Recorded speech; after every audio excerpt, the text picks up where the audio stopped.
자, 안녕하세요. 모두와 함께 부자 되는 행복한 TV, 뚜니TV입니다. 오늘은 S&P 500과 관련된 이야기를 한번 더 하도록 하겠습니다. 지금 증시가 사상 최고점을 돌파하고 연이은 상승을 하고 있습니다. 자, 근데 이제 여러 가지 이슈들이 있죠. 금리가 인하되면 증시가 더 올라갈 것이다. 또는 떨어질 것이다. 엔비디아, 테슬라, 애플이 너무 올랐기 때문에 이제는 조정이 올 것이다. 또는 폭락이 올 것이다. 라는 이야기들을 많이 하고 있습니다. 자, 그래서 오늘 제가 준비한 이 영상은요. S&P 500 폭락과 관련된 영상인데 한번 잘 보시면 정말 도움이 될 거라 생각이 됩니다. 부제에도 말씀했지만 정말 위기는 기회입니다. 왜 기회인지 이 영상을 통해서 잘 참고 한번 해보셨으면 좋겠습니다. 유진 파마 교수님이 이제 노벨 경제학상을 2014년도에 받았다고 합니다. 정말 별거 아닌 것 같아요. 너무나 다 잘 알고 있죠? 장기 투자하면 손실 확률이 적다. 한 달 또는 1년, 5년 투자 이런 식으로 손실 확률이 40%에서 점점점 줄어들면서 20년 이상 지나면 거의 제로에 가깝다는 것을 알 수 있습니다. 이처럼 S&P 500도 마찬가지예요. 또는 일정한 주식도 대부분 존버하고 장기 투자할 때는 손실률이 적다는 것을 알 수 있습니다. 자, 다음 넘어가면 본론이에요. 자, 이 영상을 잘 보고, 이 장표를 잘 한번 봤으면 좋겠어요. 자, 우리가 지금 이제 2000년대 것만 보고 얘기를 할게요. 너무 과거 거는 진짜 옛날 얘기라서 잘 와닿지 않는 것 같아요. 자, 그러나 2000년대 굉장히 중요합니다. 닷컴 버블이 있었고요. 보시는 것처럼. 그 다음에 2007년도에 서브프라임 모기지 사태가 있었어요. 그리고 20년도에는 코로나 사태가 있었습니다. 대부분 이 영상을 보시는 그 사회 초년생들이 아마 코로나는 겪어봤을 거예요. 그쵸? 서브프라임 모기지 사태 기억도 안 나요. 잘 안 나요. 닷컴 버블 진짜 더 기억 안 나요. 제가 봤을 땐 그래요. 왜냐면 저도 기억이 잘 안 나기 때문에 그래요. 근데 이 서브프라임 모기 사태는 전 정말 분명히 잘 기억이 나요. 왜냐면 제가 수능 볼 때였거든요. 자, 이에 마찬가지로 이 미국 주식이 폭락한 시기에 주요 원인을 잠깐 보면요. 여러 가지 이유들이 있어요. 어쨌다, 저쨌다, 이런 거 다 떠나서 이 하락에 한번 좀 집중을 해봤으면 좋겠습니다. 2020년도 코로나 때는 마이너스 35%가 하락을 했고요. 그 다음에 서브프라임 모기사 때는 마이너스 58%가 하락을 했어요. 닷컴 버블은 마이너스 51%입니다. 이런 식으로 거품이 꺼지면서 30에서 많게는 정말 50%까지 하락한 사태가 났습니다. 그러나 우리는 똑똑한 투자자이기 때문에 이런 위기를 기회로 삼을 줄 알아야 된다는 것이죠. 그래프로 잠깐 한번 보도록 하겠습니다. 자, 이게 1987년도에 일어난 그 블랙 먼데이의 이야기예요. 아까 블랙 먼데이가 언제 일어났다고 했죠? 자, 6번인데 1987년도에 일어났습니다. 1987년도. 마이너스 35% 정도 하락을 했다고 해요. 다시 와서 그래프를 보면 마이너스 35% 하락 후에 증시가 얼만큼 상승했는지 여러분들의 눈으로 볼 수가 있을 것 같아요.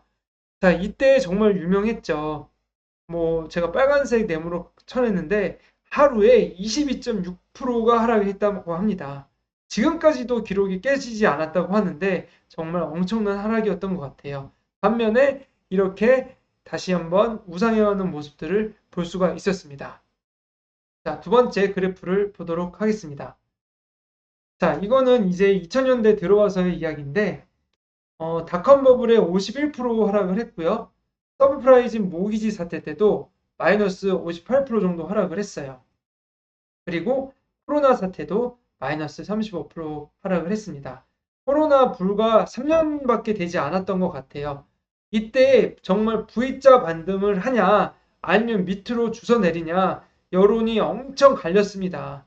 근데 우상향할 거라 생각했던 사람들은 그렇게 많지 않았던 걸로 제가 알고 있습니다. 이때 코로나 시국 때 정말 이후에 이제 부동산도 많이 오르고 뭐 주식시장은 또 정말 화랑기처럼 엄청 뜨거워졌었어요. 보시는 것처럼.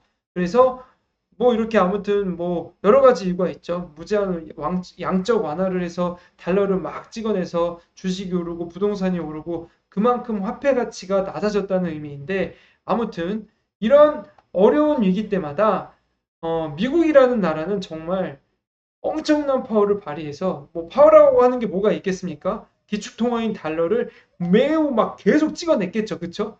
계속 올라갔습니다. 계속 올라갔어요. 자, 이렇게 해서 지금까지 6월 13일부로 보면은 고점을 지금 돌파하고 있고요. 이런 부분에 있어서는 여러분들이 이런 하락이 오더라도 절대 두려워하지 마시고 기회로 생각을 하셨으면 하는 바람이 있습니다. 제 고객들, 제가 자산 관리를 하는 고객들은 사실 이렇게 코로나가 떨어질 때도 막 문의가 많이 왔었어요. 어떻게 해야 되죠? 팔아야 되나요? 아니면은 뭐 손절해야 되나요? 부분 매도를 해야 되나요? 근데 저는 제가 겪어봤잖아요. 그쵸? 투자를 워낙 많이 해서 무조건 존버하면 승리한다. S&P QQQ는 우상향이라는 믿음이 그때 당시 저는 끝까지 있었습니다. 그래서 지난 영상에서도 그때 정말 돈을 많이 벌었던 제 계좌를 공개를 하기도 했었고요. 그래서 여러분 결론을 얘기 드리자면 지금 솔직히 저는 뭐 사도 괜찮다고 생각이 돼요. 왜냐? 떨어지면 뭐 몰빵을 하는 얘기가 아니에요. 떨어지면 뭐 10분의 1 또는 3분의 1, 5분의 1 부분에서 매수하셨으면 좋겠고요.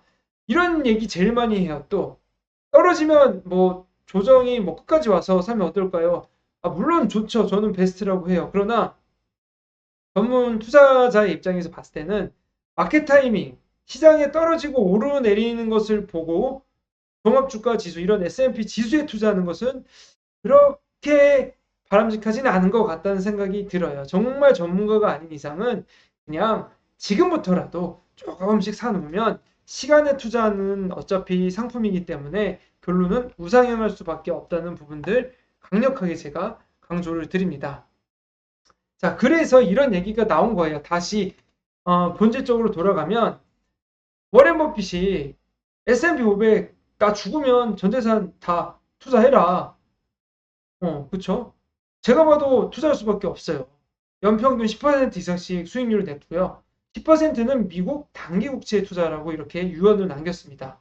그러면 지금 이렇게 훌륭하신 분의 어떤 뭐랄까요? 가이드를 따라가는 것도 정말 훌륭한 투자라고 생각합니다. 자, 그리고 두 번째 여기 보면 이제 미국 투자를 왜 이렇게 하라고 했을까요? 세 가지 정도 나눠놨지만 일단 미국이 전 세계 호령하는 미국 기업들의 성장성과 그 가치에 주목했다. 그러니까 우리가 먹고 마시는 모든 것들이 다 미국이에요, 사실. 지금 컴퓨터부터 신발부터 다 미국이잖아요, 그쵸? 음료수부터.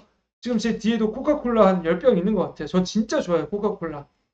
자, 그리고 어쨌든 뭐 ETF라는 것 자체가 일반 주식보다 사고 팔 때 보수와 수수료가 조금 더 적습니다. 이 보수와 수수료와 관련된 이야기도 다음에 한번 더 풀어보도록 하겠습니다. 자, 근데 이제 마지막 인사이트예요. 자, 여러분, 지금 미국 주식시장이 보시는 검은색 그래프처럼 계속해서 우상향을 하고 있습니다. 근데 이 파란색이 뭐냐? M2 통화량이라고 해서 결국 달러를 얼만큼 풀었냐예요, 여러분. 무슨 얘기냐? 우리는 투자를 열심히 하고 있지만 사실 돈을 벌기 위해서 투자를 하는 게 아니에요. 인플레이션과 싸워야 되는 거고요. 돈을 지키기 위해서 투자를 하고 있는 겁니다. 여러분, 진짜 명심을 하셔야 돼요. 투자는 지금 뭔가 돈을 이익을 보려고 하는 게 아닌 것 같아요. 지금 투자는 돈을 지키는데 그 의미가 있다. 나중에 말씀을 드리겠지만 저는 개인적으로 제가 좀 공부를 한 입장에서 아니 잘 봐봐. 아니 뭐 연평균 뭐 지금 S&P 500에 투자를 해봤자 뭐 8에서 10%라고 하는데 물가 상승률도 차 떼고 푸 떼고 나면 거의 비슷한 수치예요. 그러니까 아무것도 안 한 게 가장 잘못이지만 이것마저도 투자를 했다고 하면 조금은 어떻게 보면 성공은 아니고 내 자산을 지킬 수는 있었다. 번 건 아니라고 생각이 돼요. 근데 여기에 대해서 이제 뭐 비트코인 같은 경우는 또 다른 입장의 어떤 높은 포지션과 텐션이 있기 때문에 이런 부분들은 다음 또 기회가 되면 한번 얘기를 나누도록 하겠습니다. 자, 이 나스닥 리턴, 그러니까 나스닥이 10년 동안 얼마만큼 평균적으로 수익률을 났는지와 과거의 어떤 손실을 본 이 그래프를 한번 갖고 왔는데요. 지금 빨간색이 손실을 봤을 때예요.